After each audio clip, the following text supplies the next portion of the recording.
It is a summer day in the year 79 AD. The sun shines over the Bay of Naples. Life in the Roman Empire is thriving. Market stalls, traders exchanging goods, friends speaking, neighbours greeting, children playing in sunlit streets. No one knows this day will be different. No one can imagine the terror to come. High above, a mountain watches silently. This is Mount Vesuvius, for centuries a peaceful giant, but deep inside something stirs. Pressure builds. A cataclysm waits to be unleashed. The ground trembles. A small tremor easily dismissed. The shaking grows stronger. Birds fall silent. Animals grow restless. Then, a deafening roar. The mountain explodes. A colossal column of smoke. Thick ash, pumice rock hurled miles into the sky. The plume spreads like a dark, monstrous tree, blotting out the sun. Day becomes a terrifying twilight. The air grows heavy and thick. Grey ash rains down, blanketing everything. The world is turned upside down in moments. Panic grips the people. Faces turn to the sky in disbelief and fear. Blue sky becomes a vortex of black and grey. The air smells of sulphur. The eruption's roar shakes homes to their foundations. People run for their lives, seeking shelter where none exists. Falling ash is joined by heavier stones. Small rocks, lapilli, pound the cities. Roofs collapse under the onslaught. Survival becomes a frantic struggle. The eruption goes on for hours, a relentless storm of fire and raining rock from the heavens. The sky flickers with volcanic lightning. The mountain spews fury without pause. Beautiful landscapes are buried alive. Lush vineyards disappear. Bustling towns vanish under volcanic debris. The people are trapped. Some flee toward the sea, hoping to escape. Others huddle in homes, praying for a miracle. But the mountain is unforgiving. It has sealed their fate. An entire chapter of human history is about to be violently closed. Two cities lie at the foot of the mighty Vesuvius. Pompeii, a bustling commercial hub, is full of life. Its streets are lined with shops, taverns, grand public buildings. Herculaneum, a smaller, wealthier coastal resort, beautiful villas, seaside luxury. For the residents of these cities, the eruption is an unimaginable catastrophe. The initial rain of ash and pumice falls heavily on Pompeii. The weight causes roofs to collapse, trapping and crushing those who sought refuge indoors. The streets, once filled with commerce and conversation, are now scenes of chaos and desperation. Herculaneum faces a different but equally deadly fate. It is hit by something even more destructive, a pyroclastic surge. This is a superheated avalanche of gas, ash and rock.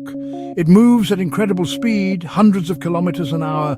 It is hotter than an oven. It races down Vesuvius's slopes, instantly incinerating everything in its path. Anyone caught in its way has no chance of survival. The surge smothers the town completely, filling every building, every room, every tiny space with deadly heat and material. The end is swift and absolute. In Pompeii, ash continues to fall, burying the city metre by metre. People are entombed where they fall. They are caught in their final moments. A mother clutching her child. A man shielding his face from the fiery storm. The city and its people are frozen in time, preserved in a grim tableau of death. The air becomes unbreathable, choked with poisonous gases and fine ash. For those who survived the falling debris, this toxic atmosphere brings a slow and agonizing end. Pompeii, once so vibrant, becomes a silent, buried tomb. Both cities are wiped from the face of the earth. They vanish from sight. They are buried so deep that they fade from memory. Thriving communities, art, culture, people, all gone. The Roman world moves on. New towns are eventually built on the hardened layers of volcanic material. The stories of Pompeii and Herculaneum become little more than legends, whispers of lost cities swallowed by a furious mountain. For nearly 17 centuries, they lie undisturbed. Their secrets are locked beneath a thick shroud of hardened ash and rock, waiting for a future age to uncover them. In the wealthy town of Herculaneum, there stood a magnificent villa. It was a sprawling residence with beautiful gardens and stunning views of the sea. It is believed to have belonged to a powerful Roman statesman, the father-in-law of Julius Caesar. This home was not just a place of luxury, it was also a center of learning and philosophy. Within its walls was a vast library, a collection of texts that held the wisdom of the ancient world. It contained works of philosophy, poetry, history. This was a treasure trove of knowledge, carefully collected and cherished by its owner, a follower of the Epicurean school of thought. When the pyroclastic surge hit Herculaneum, it did not spare this grand villa. The searing heat blasted through the building. The wave of hot ash and gas flooded the library. The scrolls, made from fragile papyrus, were exposed to temperatures exceeding 300 degrees Celsius. But something remarkable happened. Instead of being instantly incinerated and turning to dust, they were carbonized. They were essentially baked in an oxygen-free environment. The process turned them into solid, blackened lumps of carbon. They looked like pieces of charcoal or burnt logs, fragile and seemingly useless. The villa, along with the rest of the city, was buried. The library and its precious contents were sealed away from the world. The scrolls lay in darkness, protected from decay by the very event that destroyed them. They became silent witnesses to a lost world of ideas. Imagine the knowledge held within them. Lost plays by Greek masters, histories of events we only know through fragments, philosophical treatises that could change our understanding of ancient thought. All of this potential wisdom was locked inside these charred, unreadable lumps. They were a library of ghosts. For centuries, no one knew this library existed.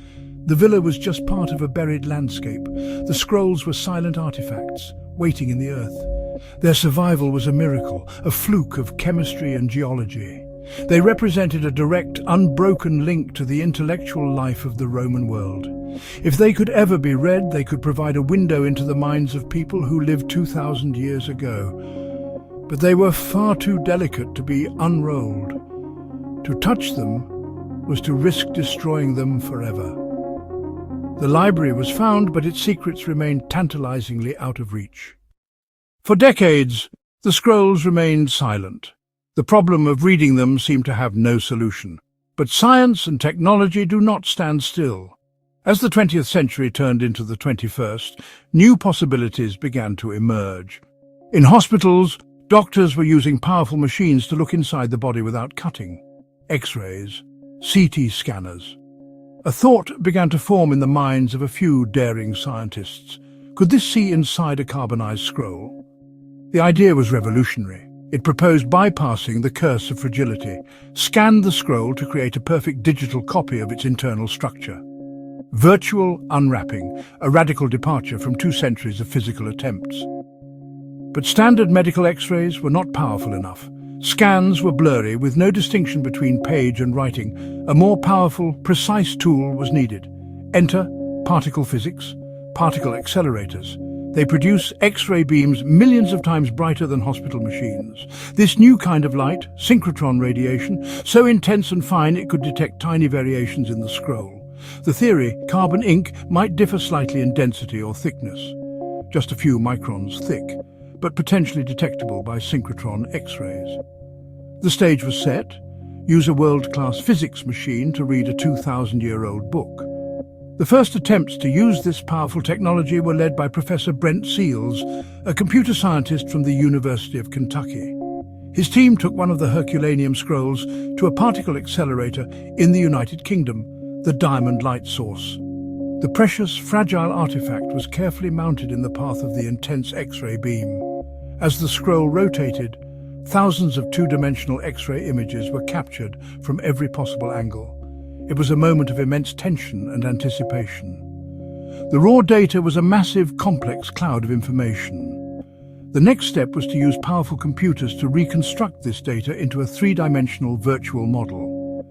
The team was now able to fly through a digital version of the scroll, exploring its internal structure without ever touching the real object. But the letters were still hidden. Even with this incredible detail, the ink and papyrus looked identical.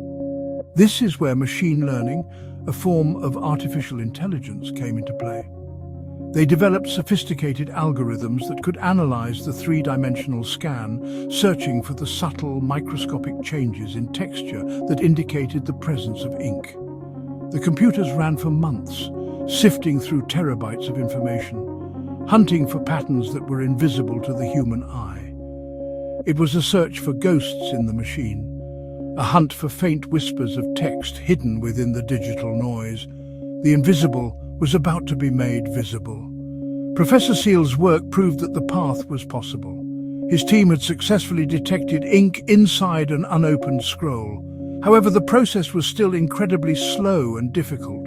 To accelerate the process, they decided to do something radical. They decided to open up the challenge to the entire world. This was the birth of the Vesuvius Challenge in 2023, a global competition with a substantial prize fund. Seals and his partners released all their data to the public. They invited anyone to harness the collective intelligence of the global tech community. The response was immediate and overwhelming. The competition spurred an incredible burst of innovation. New algorithms were created and refined at a breathtaking pace. They were the new generation of explorers, not tunneling into the earth with pickaxes, but diving deep into digital data with lines of code. Then, in late 2023, the moment everyone had been waiting for arrived.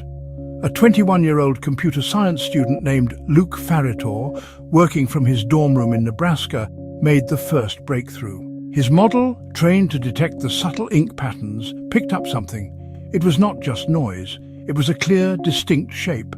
A sequence of Greek characters began to emerge.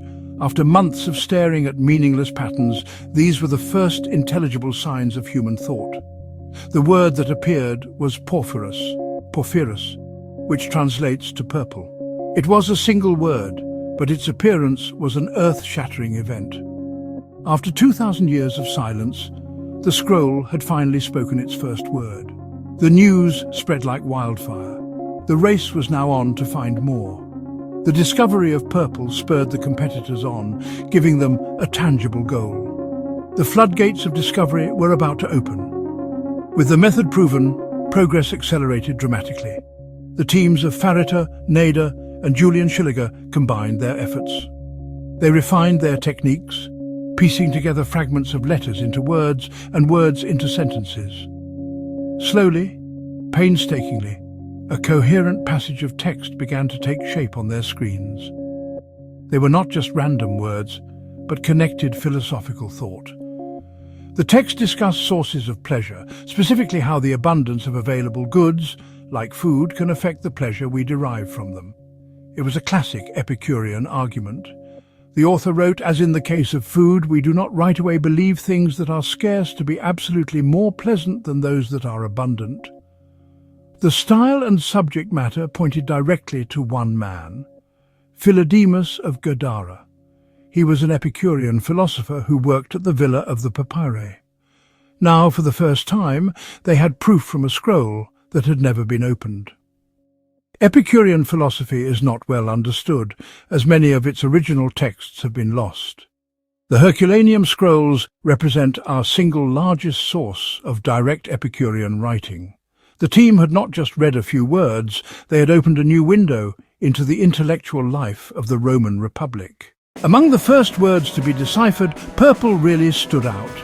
In the Roman world, purple was not just a colour, it was a symbol of immense power, wealth and status. The dye, known as Tyrian purple, was extracted from sea snails in a process that was both difficult and costly. What was Philodemus, a philosopher who preached a modest life, doing writing about purple? Was he criticising the pursuit of luxury and wealth? Alternatively, the word could have a more literal meaning.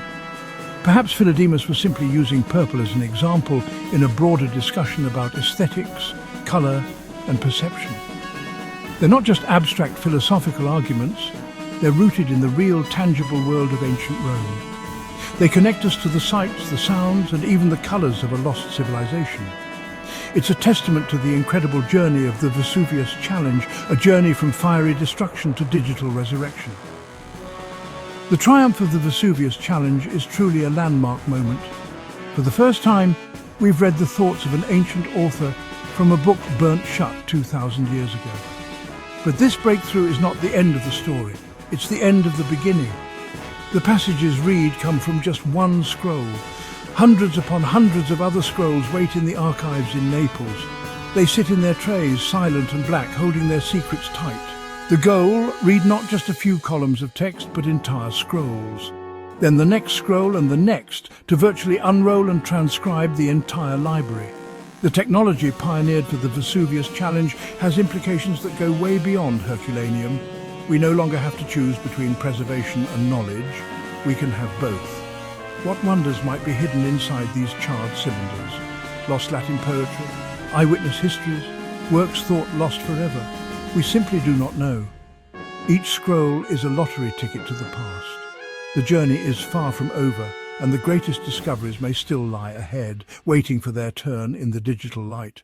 The echoes of Vesuvius will continue to resonate for many years to come, as each newly deciphered word adds another piece to the magnificent unfolding puzzle of human history.